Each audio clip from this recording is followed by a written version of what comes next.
just took my background off. Does this look cleaner? I'm gonna hear. But like, you also have to think about, like, yes, this is supposed to be like fun and free, but we are gonna talk about some heavier topics. Are you saying I shouldn't talk about racism like this? Talking about how Black women are like at disadvantages and being disparaged, and like this is not like and Anaya is in space. Like if it's not something that's like clean, maybe we shouldn't be in the rainforest. That's funny. Something like that.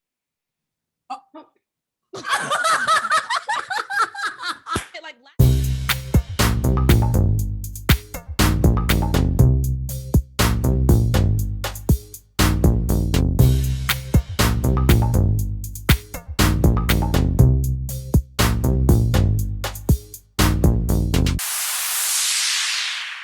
natural. I feel like right now I'm too prepped. Like I need to like. All right, well, Danielle feels away. So welcome to the first official episode of Black Barbies and Books. And we in here. Today we will be discussing essays number 3 and 4 of Tressie McMillan Cottom's Thick and Other Essays.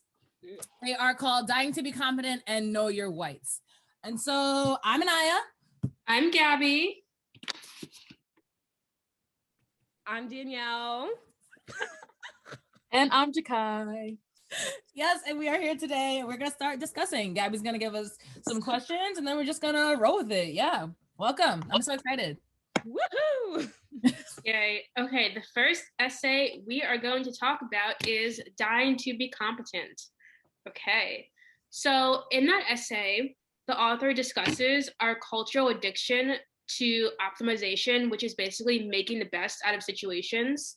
So in our own lives, what personal attempts have we made at self-improvement? What specifically were you seeking, and who benefited from it? Oh, my thoughts on this, that kind of made me think of like in terms of academics, a lot of the times, like when I was striving to like get really good grades all the time, make sure I always had like grades in the 90s, was getting A's on everything, would get like honors and all these awards. I feel like a lot of that was never for me. Like I never felt like it was never me being like, oh, I have this desire to like do well in school. I never felt like I was the one that was like, I need to get these good grades. It was more like, I need to, one, like not be a statistic. I need to not be the stereotype of like Black girls can't be like successful in school. And then it was also like my mom. I feel like a lot of people can relate to like their parents like putting that pressure on them and like making that like the most important thing, you know, even if you're like striving or successful in other areas, it's always like, okay, but your grades. So a lot of Black students can like relate to that. I think there's a stigma in our community that, you know, I think education is important, but it's not the only. Oh, definitely. And I think that we sometimes in our community, because we are always working twice as hard to get half of what others have, right? We're forced to put ourselves in this box where we must strive for excellence at all times. And it's actually very damaging. And especially in our community, because we're trying to outshine to get to the next place that other people already are. And it's very difficult. And I know that that's something I've struggled with. I mean, I'm still in school and I didn't have the typical 4-year college experience. Like my college experience has gone over a vast amount of years, and it's something that is personal, and it's something that takes a lot of time, because unfortunately, like my mental health, or I shouldn't say unfortunately because it's important, my mental health will always come first. I'm not going to prioritize anything of anyone above that. And I realized that school is an individual journey, and just because maybe you're a average B student, you might be a fantastic student leader. Or if you're an A student, maybe you can play an instrument or do a sport or do something that other people can't do. So you just have to remember what your own personal skills are. And I think that our community could do better at embracing different skills other than just putting so much attention on grades. Yeah, my experience was a little bit different. I definitely felt the pressure of like having to get the grades, and I relate to Jakai when I felt like I wasn't even doing it for myself. I was like, why? Like, what is happening. And I think I understood that fairly early on because I didn't end up going to school because I knew that's not what I wanted to do. And like Danielle said, education is very important, but it's not everyone's path after high school. Like it's not everyone's, well, in some form or another. Like I chose dance because that's where my interest was, and I took the steps I needed to, you know, to excel in that and to have success in that. But I definitely think there is a lot of pressure on young Black students and kids to be like better than everybody, and you know, to put that pressure on yourself because we're not handed the same opportunities, because like Danielle said, we have to work twice as hard to get half of what other people get. So, and we have to like kind of reframe like what standards we're using, which I feel like that was kind of touched on in the book, like what makes you competent, what makes you successful. Like we're using like a lot of these like standards and bases that are outside of us, you know, like in this, because in confident isn't the same for everybody. Like it's not one definition. Well, education is also not the same for everybody. I really appreciate what you said about the fact that dance is something that you're passionate about. Dance is your education, right? Education, it looks different in different forms. And I think that there's an appreciation for college students, because I think college students work very hard, and I will always commend students that are able to get through the years, in the 4 years, do it well, right? But there's other forms of education in that, and there's other ways to excel other than just typical Western, you know, education standards, because that's really what it is. Yeah, I feel like education is going to be important always, just learning and expanding your mind. But I think my whole thing is like grades, because like you can literally learn so much and become so educated and take in so much information, but it shouldn't be about the grade that you get. I feel like I was such a terrible tester once I got into high school because my anxiety got to me so much. I'm like, these are the years that count. These are the years that go in your college, whatever. This is, and I would know everything perfectly. I got to the test and would bomb it because I got so nervous. So that's one of the things that turned me away from college. I totally agree with what you're saying. And I agree with what you said, Anaya, about taking tests. Even now in college, like I like get nervous and have anxiety when I take tests, and I put so much pressure on myself because of like outside factors that it's not just like important to me, but like to my parents of, oh, I'm not gonna, if I fail a test, that like lowers my grade in the class and stuff like that. So I feel like in school, people put pressure on themselves because of outside sources and outside factors. Did anything stand out to you guys specifically? Like anything else? Let me get my book. I can go first for this one. So this past semester, I actually did an independent study on the way Black women are treated by medical professionals. And I actually cited her work in my research paper when she spoke about how she lost her child and she was kind of blamed by the doctors, even though she spoke up for herself and said something's wrong, they still didn't listen to her. So I just thought that stood out to me because Black women are so often ignored in their pain, and they don't, and when it's not recognized, and when they say something's wrong, people don't listen. And then when something happens, they're like, oh, well, you should have said something. Even though you're like, I did say something, you just weren't hearing me and listening. So I think that's a big thing. That's something I also made note of. I have my little notebook right here. There was multiple things that I was able to connect to some of my college courses, but that in particular, I took a class called The Psychology of Women's Health. And one of the very specific things that we spoke about was like our exposure to racism and like all of our struggles that we face literally affects our physical health and how we respond and like physically in like when it comes to disease or like pregnancy, like our medical health in general. And I found that so interesting because just the way it connected so like thoroughly, and it literally shows like even the stat that was about how Black women are like 2 times more likely to die during childbirth. It was just crazy because I had already learned these things, and it's like hearing yet another example of that. It's just, this essay hit on so many things for me. Well, first she talked about, I'll address childbirth, right? Because as we get older, like our friends, like we all have, I think everyone here at this point now has a friend or a family member or whatever that is like in our age group that has a baby. And like, that's crazy. But I have like, I would say a majority of my like closest, greatest friends right now have children. And that's like wild for me to think about. But I also think about the stories that they tell me about how they're treated in the medical world. And it's very unfortunate. And women carrying children is like that 9-month period for a Black woman is really like life or death. Like, not to be dramatic, but it really is, because we are taken advantage of, we are overlooked, we are ignored.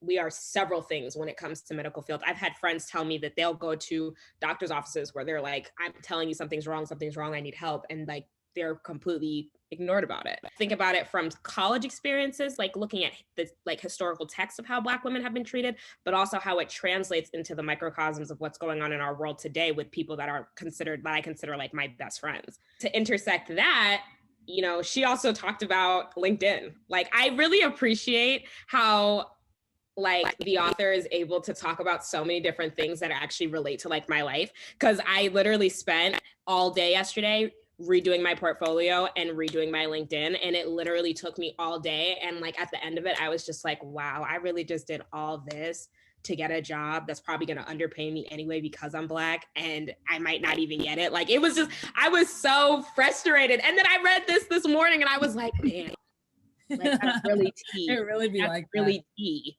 Yeah, and so many of the things that she talks about in this essay hit, even though I'm not a mother and I don't have children, like the things that were just general, like in this, it's on page 84. I highlighted and it says, the nurse told me to watch my language. And this is while she was in labor. She was like getting an epidural while all this stuff was happening. And I'm just like, we're literally creating life, going through one of the most painful things that we could ever go through ever. And they're telling her to watch her language.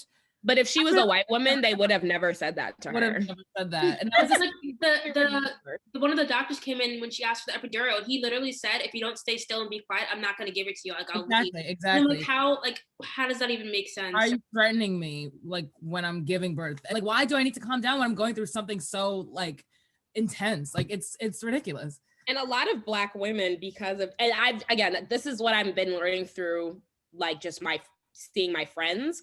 A lot of Black women, because of prior health experiences or things that they're dealing with, a lot of them choose to go the natural way when giving birth. A lot of Black women do not want to get an epidural. And I think that's brave because drug but literally that, like I understand, because they're thinking about their health, and then they're also thinking about how doctors' offices might take advantage of their health when performing that epidural procedure, because that's also dangerous in itself, putting drugs in it. So it's like you're damned if you do and you're damned if you don't. And It's only happening to Black women. Like, it's really an epidemic for Black women, and people don't realize it. That's why they want to avoid C-sections as well, because they don't want to be cut into and then see what happens after with the rest of their organs and stuff. With the rest of their organs, or if they even make it off the table. And it's very scary to think that, but that's a very real, even getting pregnant, the process of getting pregnant is expensive and it takes time. And there's a lot of like maternal things that everyone deals with, that some people can't have children.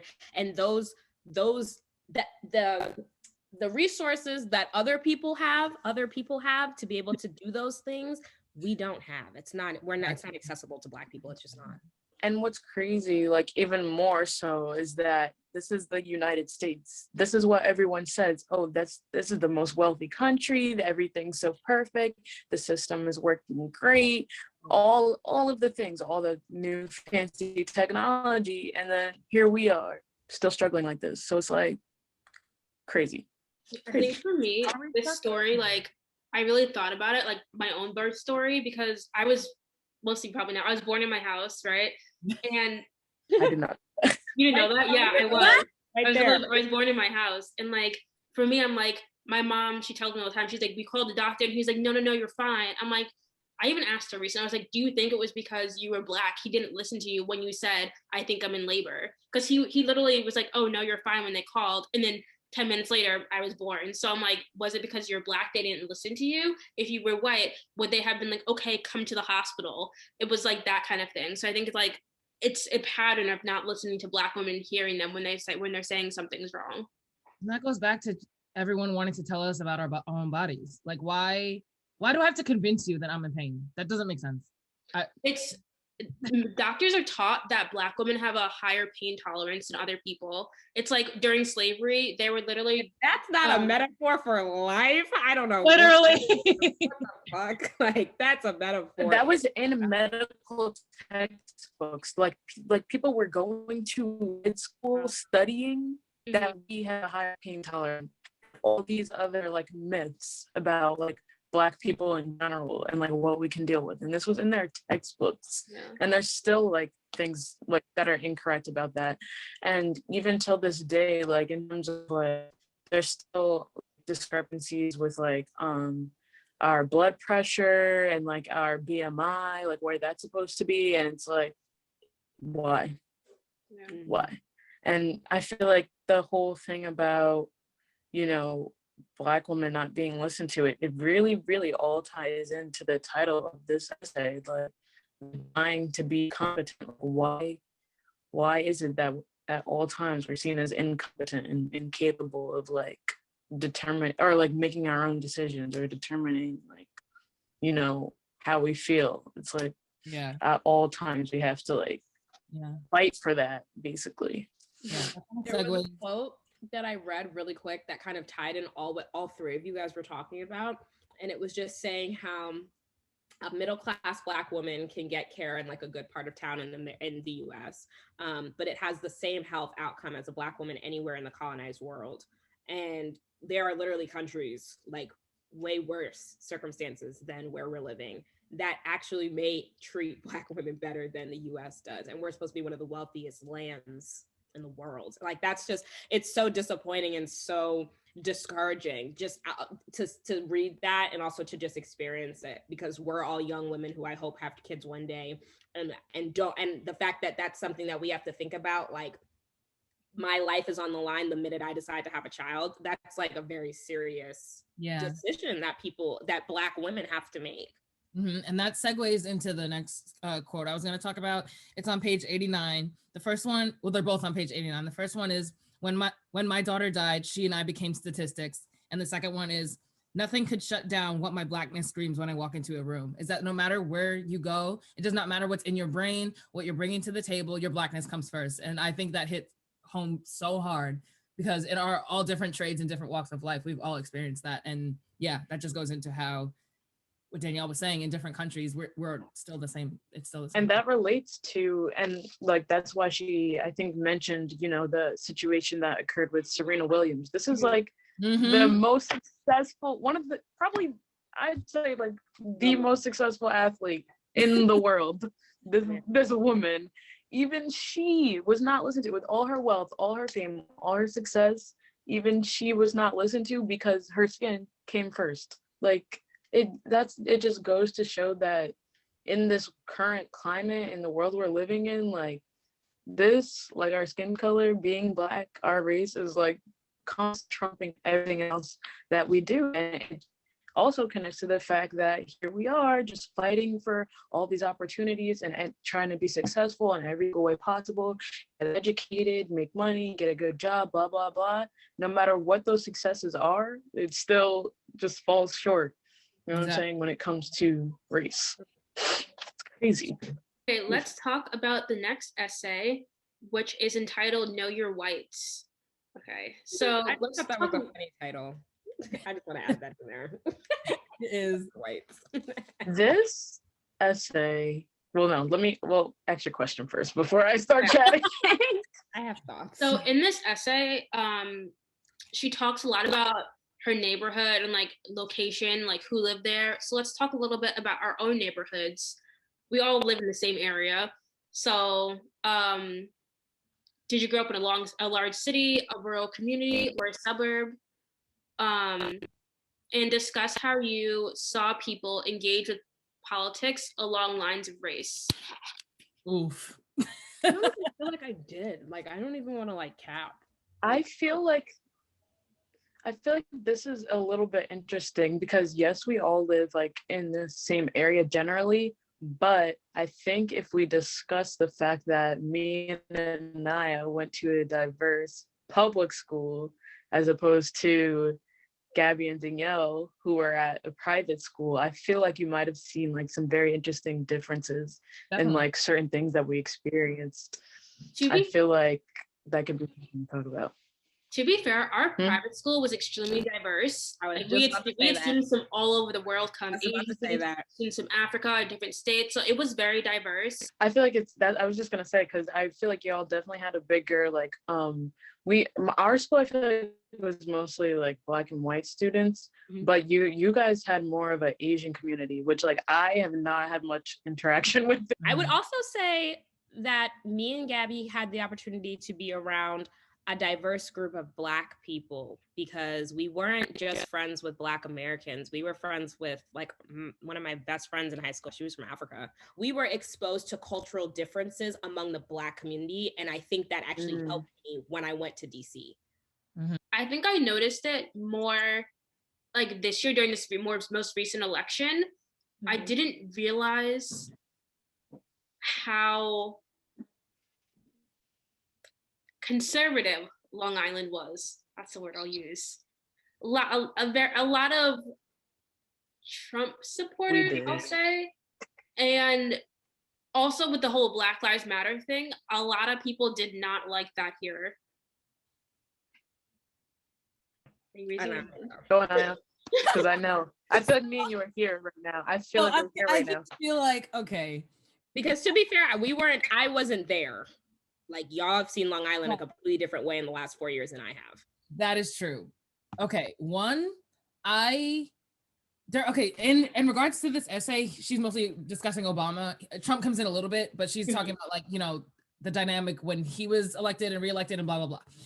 So when that was happening, we were like 8 years old and I was oblivious and I didn't know what was happening. Yeah. I just knew my parents wanted this Black man to win and that it was all going to be great and blah, blah, blah. Now, come 2016, I woke up, I was risen. I didn't know what was happening because I did not realize, and I'll say it because Gabby didn't, I did not realize how racist this island is. And and then it resurfaced when the 2020 election came because they wanted their boy back in the house. And all the Black folk was like, listen, we knew y'all could do this the first time because I'm saying we general, like my family, like we knew our whites quoting this because we knew how this island would react. 2020, we were not letting it happen again. And I'm so glad I wasn't in high school for the 2020 election. But the day that he was elected and after he was elected in 2016 was the most solemn and like quiet and dark day I've ever experienced in high school. And it was so weird because I knew that there was a majority of the white people in our school that loved him and wanted him there. So it was that extreme, and also all the children of color in our school just being so upset and, distraught at this. And I knew we would not let it happen again. So yeah, I had a different awareness the second time around when Gabby was talking about the Black Lives Matter and the protests and all that. I knew what was coming as in regards to like the opposing side. So I have a couple thoughts. I've seen every election up close and personal because I'm in the Capitol, and I had to quickly realize my Blackness and recognize my whites at 17 years old when I got to American University. Like I'm not even gonna lie to y'all, like the Stony Brook School and my sweet parents, I feel like we were in a little bit of a bubble, and I don't feel like I was prepared. Like, and that's no disrespect, because I feel like as a parent, you want to protect your kids from what the world is going to show them. But I wish I had known, because I got to campus and 4 weeks later, I had a banana thrown on my floor and I had nooses hung up on campus, and I'm seeing American flags burned, and I'm seeing like, oh my gosh, this country is in uprest, and why? I'm 17, I have no idea. I didn't know what was going on for 17 years. Literally, I was asleep for 17 years. Like that's unacceptable to me. And that's also, I can't even blame my surroundings for that, because I should have done more to be informed. And I just didn't know any better. And I'm never gonna, the White House and the presidents, I have an issue with government, period. How people act about the president is disgusting, whether you are for one or the other. The way people act, the way people treat minorities in this country, and I'm not just talking about Black people, I'm talking about all across the board. Yeah. Across the board, just everybody that is not white has experienced some kind of systematic injustice in this country. And that is what I wish I had known when I was in Long Island. Like, I wish I had had someone teaching me this stuff, because I feel like I didn't. My last year, I remember a group of us, we formed this thing called POCA. I don't think that's what it was called. And like, People of Color Association. Yeah, something like that. That's what we called ourselves, right? We didn't have no mission statement. It was just an excuse for all the Black kids to sit together in the cafeteria, which is a great book to read, by the way. That's a book. Read it. But that was just an excuse for all the Black people to get together and like make a scene about it. But we formed a Black student union. And I didn't even know that until I got to American. I didn't even know there was a name for an organization like that. I didn't know it existed. And we had created it because we needed it so desperately, because I feel like we got the Black kind of just sucked out of us at that school. It really was. I didn't even see color. Everybody was just clear to me. Everybody was clear. And that's, again, it's not an excuse, but it's an eye-opening experience that I know that when I have kids and cousins and people that are growing up, like, we teach them. Me and Gabby, I see us in our family group chat. We're making sure our cousins know these experiences. We're making sure our family members, we're sharing, just having this book club, we're sharing experiences here that people don't know, so that people, our younger sisters' ages and our cousins' ages, can like know before we did, because I wish we had all known what we were getting into. Here's the thing, and you're saying, like, I know you're not blaming your parents and like blaming your bubble for you being uneducated or whatever on that thing, but I'm trying not to. With you can blame your bubble. I feel like this book even shows the fact that location plays such a huge role in how like where you grow up. Your hometown plays such a huge role, and I feel like there's no way to fully combat it, at least not yet. Until you make that conscious decision to step outside of it and educate yourself in the way that we are trying to right now. And I feel like that is literally a lifelong process. It's always going to be learning more, gathering more information, learning about other cultures. But I feel like you can't really blame yourself. I feel like that's bound to happen until you're old enough to make that conscious decision. Like, I'm going to step outside of what I know from this area, from this place, from my upbringing, and step outside of that and learn about everything that's going on. Like, I feel like, can I answer Kaya question? Did you guys, because I don't feel like I ever got a talk. I don't know if you guys did, not the sex talk, like the being Black talk. No. I don't feel like I ever got that. And not because every parent needs to do it, but I didn't feel like we needed it, because we weren't we were just living, like, we didn't need to experience, we weren't experiencing anything to need it. Did your parents talk to you about your Blackness more? Because we're also Caribbean American. Me and Gabby are not Black. Like, we're from completely different places. So I think also culturally speaking, there's differences for us. But did you guys have those same conversations? I did, because my dad works in a position of authority, and he was in the Army when he was very young. And so he experienced things out there. And also his childhood was very different than me and my sisters. And so the things he saw and the things he knew, he wanted to instantly make sure that we understood. So we were told, like, when we were young, like, when the police pulls you over, put your hands on the steering wheel. When, always say what you're doing before you do it. Like, I had that conversation, but when he was telling me that, I wasn't under the impression that I was ever going to need it. Like, I thought it was just like, this is like, buckle your seatbelt when you get into the car, or like, it was just like a thing, it wasn't like, you're going to need to know this. It was just kind of just like, he said it to me, but I didn't understand like the weight that it would carry like later on. I personally, I don't know that I had like my mom ever, and I'm going to talk about the difference between me and my brother, but I don't know that when I was very young that the whole like, you're Black, you're going to experience this because you're Black. Like, I don't know that I had that particular conversation, but as things got, like, as we've entered this current climate with the police brutality, Black Lives Matter, all of that, like, it seemed like it was instant like flooding of that, basically, like, especially like my little brother. Again, like, as Black women versus Black men, it's gonna have different experiences and upbringing. So I feel like me versus my brother, like, he's the one that's gotten so many more, like, grown up with so many more of like those kinds of like conversations, like, you're a Black boy, don't put yourself in this situation, don't put yourself in that one, make sure you do this, make sure you do that, you know, as him growing up. But I feel like when I was younger, there was just, it was more lighter, like it was more light. It was more like, you have black girl hair, your skin is like this. Like, it wasn't anything that was like the whole life and death. Like, now when we're talking to my brother, it's like, this is life and death. Like, you as a black person, like, this is like serious. Like, it's very different now as like times are changing. I think definitely what Jakai said, we got that, like, our hair isn't the same, like, you can't do the same things. Like, our friends used to have parties at, like, hair salons, like, we can get your nails done and stuff, but, like, we couldn't get our hair done. Our mom had to explain to us why. Libby Lou. Oh my God. Libby Lou so damn bad, and we couldn't go in there because they didn't know how to do our hair. We wanted to have birthday parties there. They were like, no. But as we got older, we got more talks, especially as, like, police brutality was shown more on TV and we watched the news more. We got little talks peppered in here and there, like, oh, if a cop pulls you over, do this, be respectful. Even though, put it out there, there's no law that says you need to be respectful to police officers, they just expect it. And that's our motherfucking period. I hope y'all all heard what she just said.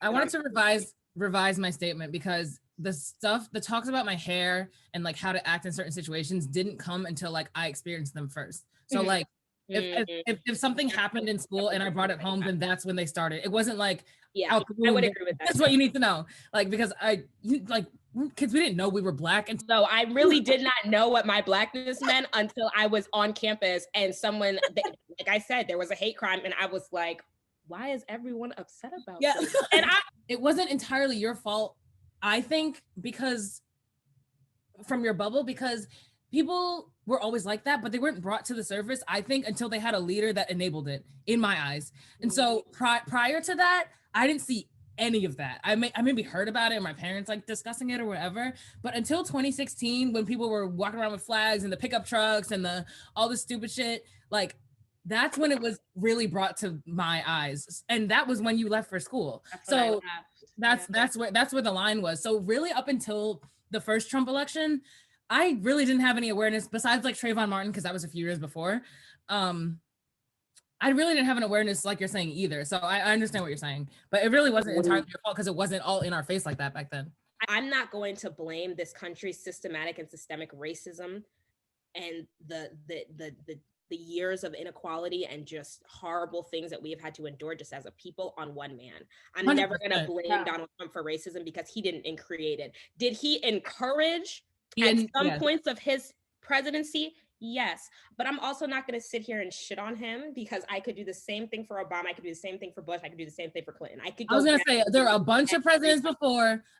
Every president before had something to do with it. So. Everybody had something to do with it. So and that is something that over time, while I take more classes and I learn, I have been really trying to be mindful of how the other side thinks. And I try to see what I can take from their conversation as value. And I also think what I can take from their conversation is bullshit. And that's why I'm making the statement right now. Donald Trump didn't create racism, but 100%. That's not what we're saying at all. Yeah, it just definitely helped enable it. But my question was for y'all, would you prefer like ignorance is bliss as we were before, like we didn't really know, or would you have preferred that at 15, our parents came together in a little group and sat us all down at the kitchen table and said, Haywards, Taylors, Jermaines, hey, this is what it means to be black, and we're gonna be made a PowerPoint about how this is gonna go. Like, how would you? Do you think they did the right thing, sheltering us from this? Yeah, because here's the thing: it had like I'm not saying like we wouldn't have maybe. No, I think we wouldn't have benefited from a whole group sit down, or even just my mom like doing a sit down. I don't think I would have benefited from that. I think my prime learning has come from the experience and literally seeing it in my face. I think had someone been like, this is what it means to be black, you're at risk for this, that, and the third, this is what's happening. If someone sat there and just told me, I'd be like, I mean, I believe you, but like, I'm not worried about that. Like, I'd be like, I mean, I guess, but like, it's not that serious. Or I'd be like, oh, that's not happening. Like, that's not the huge experience of everyone. Me seeing it in my own face and then like watching all of this play out at the time it did, I think that was way more like changing, or like that was way more impactful than had I just been like sat down and my mom was like, hey, here's what's happening. You know what I'm saying?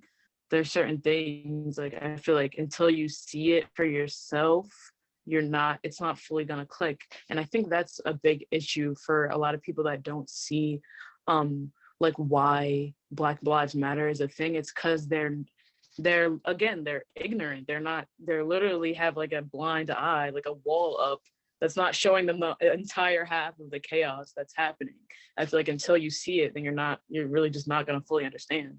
I think that they did the right thing in the sense that they didn't like toss racism in our faces, because they wanted us to have as normal as possible, perfectly happy childhood, instead of just having us constantly on the lookout for racist situations. It's like, when you go into a store and you notice someone following you, like a employee following you around the store, something like that. It's like you'll be more hyper aware. If we would have been more hyper aware of stuff like that if our parents have had like a really in-depth conversation with us. Yeah, I feel like I don't know that we needed to be that way as children, and I kind of hate that I'm that way now. Like there are certain situations I walk into, and in the back of my mind, it's always like, what are they thinking about my braids or my twist, and thinking about the fact that I'm Black? What are they thinking about the slang I'm using, or like my voice? Like I don't think we needed to have those thought processes going at all times as children. Like we need to just be children. And what's unfortunate about what's happening right now is that children are losing that. They're not being allowed. Like we thankfully did have times where we literally did not have to think about our race, but because times are getting the way they are, like how long are children gonna have to just be children and not have to think about their race? Like as a parent, you don't want to, again, like you said, like slap racism in their face and be like, you're Black, this is gonna happen to you and you're gonna feel like this. But at the same time, you don't want to have them in the dark, and then when something does happen, they're not prepared for it. My only pushback to that is because it's something that you said, that times have gotten better and worse at the same time. I don't even know if that's possible, but they have. And unfortunately, racism doesn't discriminate against a 13-year-old anymore, because those are the same people that are dying at the hands of the police, like at the hands of bad police. Again, I'm going to try to be very mindful of what I'm saying, because not all police are bad. Like I like to make sure that I'm being politically correct, but at the hands of the people that are corrupt and racist, it doesn't matter what age we are. It's everyone's feeling it. So I think and then my other thing is, I am so like Black driven now. I don't even think that's like the right thing to say. I'm like so overly like in this shit now. Like I feel like and then I get to a point where I'm like burned out. And I almost feel like if I had known just a little earlier, maybe I would have found a way to kind of pace myself in the midst of all the racism. I don't even know if that makes sense. Yeah, but I get you. I kind of feel like I get that. So in it, like so heavily invested. Like I feel like people sometimes I feel like my identity is this. Like it's in my advocacy work, and it's a lot and it's heavy. And I almost feel like at 17, 16, 15, if I had just known a little bit more, maybe I wouldn't feel so pressured to have to be the spokesperson for Black people. Like it's exhausting, definitely. And I agree with Gabby and Jakai that ignorance was bliss when we were younger, because we had a childhood where we didn't have to think about these things. And that's why I like the way my parents did it, that they didn't bring it to me until I brought it to them. Like until I experienced something and had questions, that's when the talks happened about my hair and having to wear a bonnet at night and all this stuff, which I still don't do, by the way. I still don't wear a bonnet. Girl, get it together. But yeah, it is exhausting, but that really hit when Danielle said it's like becoming your personality. And I feel like, we're all proud of who we are now, but I feel as though, even though it's exhausting to have to defend your Blackness and to have to explain why our lives matter and all that stuff, like, I feel like when I was younger and I wanted to perm my hair, I was doing it for the white people. And like, that I wanted to assimilate so bad. So like, even though right now we're still trying to explain our worth and all that stuff to them personally and like appearance wise, I don't feel the pressure anymore to be the beauty standard. Does that make sense? Like even on like a activist level, like I still feel the pressure to do so, and it is exhausting, but I don't feel the need to assimilate anymore. So it's a balance, but we're still getting there. That whole idea of elasticity, the whole idea was, how did we elect Barack Obama and immediately elect Donald Trump? It's a little mind-boggling at times, but when you get into that idea of how elastic whiteness is, how they, like the psychology, how they will warp this thought process, it's all about keeping themselves superior and making themselves feel good about themselves. So in terms of like being able to switch up their views or like stay on this like thin line of like, well, I don't really believe this, but like I'm still a decent person, like, or I'll interact with these Black people because I think they're good and I'll support this kind of cause. But when you try to do all this, then I'm gonna lean back over to my really whiteness, but I still don't want to seem like too bad of a person, so I'm gonna still say I support this but not that. So it's like they're always like, again, it's elastic. It's like they're always like treading in this like just like literally just tilting back and forth. And I feel like when she explained like how those elections happened like that was such a good example, because it's like they just tilt whichever way is like convenient. And I'm gonna say something that might get some pushback, but every president, including Donald Trump, is asked to save a nation that has already had generations of damage. Even though I don't think that answer is in one person, it's in everybody. But a lot of people aren't there yet. They don't see it like that. But I see it like that. I think that's so maybe I should be president. I think that's a perfect segue now into our final question on this essay, which is the author McMillan Cottom suggests that President Barack Obama's biracial duality, because he is African, his dad was Black, and his mom is white, may have been a source of delusion rather than insight into America's racial character. She writes, holding two sets of social selves, two ways of being and understanding the world at one time, may soften the edge so much that for the liminal, the edges no longer exist. I mean, I understand it because it's similar to what I just said. It's a little, but not really, but kind of. I don't know. It was kind of like a lot of big words. I'm kind of like, whoa. He says, duality can breed insight, but it can also breed delusion. A lot of biracial or like multicultural people, again, I don't know that as someone who is monoracial, but I heard from some of these people, it's hard to, when you've seen both sides of it, when you feel a connection to like two sides of something, it's hard to like fully see it clearly. Like, and I should say this. Barack Obama is a Black man. He appears as a Black man. I know he's half white, but he's still, people that say like, when you're half something, you're not all Black. Like, no, if the police saw Barack Obama. Black is dominant. You just see Black, yeah. You see Black. That man looks like he could be my uncle. That's a Black man. But I also think Obama was the right kind of Black for this country in a weird way for white people. Not for Black people, the right Black for white people. And I say that because they could find something common with him, which is the fact that he was biracial. And that's what almost made him seem like a monolith, like, oh, okay, I can kind of do my rightful duty of voting for a Black person because he's Black, but he is also white. He's a Black man. It's fine. There's even shows that joke about it. They'll be like, there's white people on there that are like, I'm not racist, I voted for Obama twice. Like, he's the right kind of Black, right? So he's a good Black person. He's a good Black person. So if one of us one day decided to go, I was joking before, but if one of us decided to go run for election, are we going to have that same experience? No. not even a close second. Like I already know I'm not the right kind of Black person to be sitting in office. And I feel like you have to have a right kind.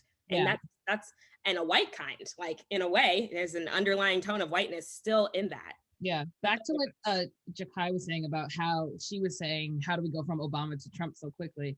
And she says on page 117, she says, those of us who know our whites know one thing above all else: whiteness defends itself. And then it says, if you truly know your whites, on the next page, if you truly know your whites, disappointment rarely darkens your door. Meaning, if you truly know the white people you're dealing with, then you're not going to be surprised about how they can flip the switch so quickly.